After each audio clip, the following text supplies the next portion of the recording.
Good evening, sir. Good evening, everyone. And this is my video presentation about the differentiate the function of tourism from hospitality. First is tourism.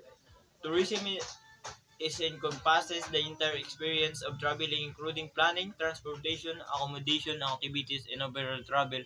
Motivation, it's about the journey and the destination. Hospitality. Hospitality is focused on providing services and experience to guests primarily in the accommodation and food and beverage sector, and it's about creating a welcoming and enjoyable environment.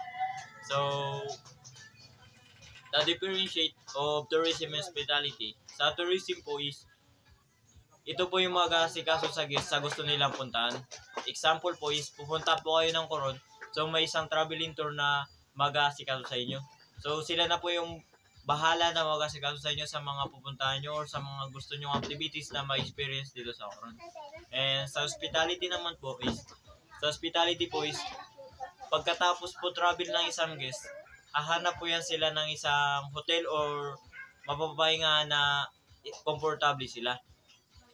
Dito na po papasok ng isang hospitality. So, sila po yung mag-aasikaso sa inyo about sa komportableng higaan or sa mga pagkain na gusto nyo po. And mayroon din silang activities na i-offer or accommodation. And yun lang po. Thank you.